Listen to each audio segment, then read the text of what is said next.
ছোটবেলায় ভাবতাম বড় হয়ে দুঃখগুলোকে গুছিয়ে নেব, জীবনটাকে সুন্দর করব। বড় হয়ে দেখি আমি পৃথিবীর সমস্ত সুখ ওই শৈশবকালেই ফেলে রেখে এসেছি। বড় হওয়ার পর সুখ তো সেটাই যেটা আপনি মানিয়ে নেবেন। আসসালামু আলাইকুম, কি অবস্থা সবার, কেমন আছেন? আচ্ছা, ডালের সাথে পুঁইশাক রান্নাটা কার কার পছন্দ অবশ্যই জানাবেন। আমার হাজবেন্ডের ভীষণ পছন্দ এই তরকারিটা। এটা ছিল আমার গ্রামে থাকার লাস্ট দিন, যেখানে আমি আসার সময় অনেক প্যাকিং করছিলাম, শাকসবজি থেকে শুরু করে হাঁস মুরগি। গ্রামে আসলে যেটা সবচেয়ে পছন্দ আমার সেটা হলো এই ছোট্ট রান্নাঘর। তার ভেতরে থাকবে মাটির চুলা, যেখানে আপনি বসে থেকে খড়ি দিয়ে জাল দিয়ে রান্না করবেন। প্রতিদিনের মতোই আমি সকালবেলা স্লিমিং টি খাই, তো মাটির চুলায় আজকে আমি স্লিমিং টি বানাবো। খড়ির জালের রান্না খেতে অনেক বেশি স্বাদ লাগে। আমি জানি না আপনারা টেস্টের ডিফারেন্ট কখনো বুঝেছেন কিনা যারা মাটির চুলার রান্না খেয়েছেন। প্রতিদিন সকালবেলা ঘুম থেকে উঠেই আমার এই চাটা খেতে হয়। কাজ না বাড়িয়ে আমি আগে চা বানাতে চলে আসছি।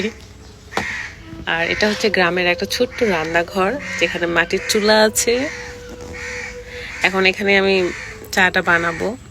কারেন্টের চুলা, গ্যাসের চুলা কিংবা এই মাটির চুলা, 3 চুলার রান্না কিন্তু 3 ধরনের টেস্ট। যাই হোক, এটা হলো অর্গানিক স্লিমিং টি, ওজন কমানোর সবচেয়ে সহজ উপায়। এটা বানানো খুবই ইজি। গরম পানির মধ্যে 1 চামচের মতন স্লিমিং টি দিয়ে 3-4 মিনিট জাল দিলেই হয়ে যায়। যারা ওজন কমাতে চান তাদের জন্য পারফেক্ট একটা চা। সকালে এবং রাত্রে খালি পেটে খেতে হয়। এই চায়ে কিছু উপাদান আছে যেগুলো আপনার শরীরের এক্সট্রা চর্বিটাকে শুষে নেবে, সাথে আপনাকে স্লিম রাখবে এবং ওজন কমাবে। ইউনিক কালেকশন ফেসবুক পেজ থেকে আপনারা এই চাটা পেয়ে যাবেন। পেজটা ডেসক্রিপশনে দেওয়া থাকবে। আপনারা দেখেন যে আমি যেখানেই যাই সেখানে আমি এই চাটা দেখাই, কারণ আসলে আমি এটা রেগুলার খাই। যেহেতু গ্রামে এসেছি অ্যান্ড এই গ্রামীণ পরিবেশ আপনারা অনেক পছন্দ করেন, তাই ভাবলাম চা যেহেতু বানাচ্ছি একটা ভিডিও মেক করে আপনাদের সাথে শেয়ার করি। এই তো আমার চা রেডি, এখন আমি ছেঁকে নিব। একটা ব্যাপার লক্ষ্য রাখবেন যে যারা ওজন কমাতে চাচ্ছেন তারা এই চা খাওয়ার পাশাপাশি কখনোই মিষ্টি কিংবা চিনি জাতীয় খাবার খাবেন না, একটু দূরেই থাকবে। তাহলে দেখবেন 100% ফলাফল খুব তাড়াতাড়ি পাচ্ছেন।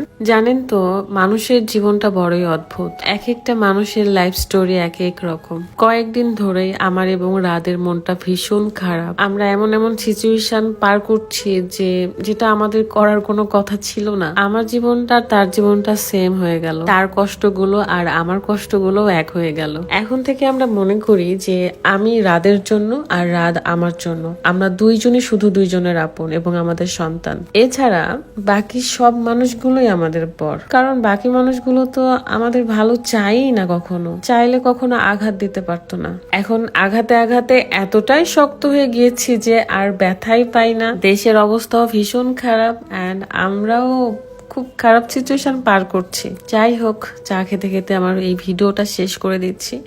নেক্সটে আপনাদের সাথে ভালো কিছু নিয়ে হাজির হব। ভালো থাকবেন, সুস্থ থাকবেন। আল্লাহ হাফেজ, আসসালামু আলাইকুম।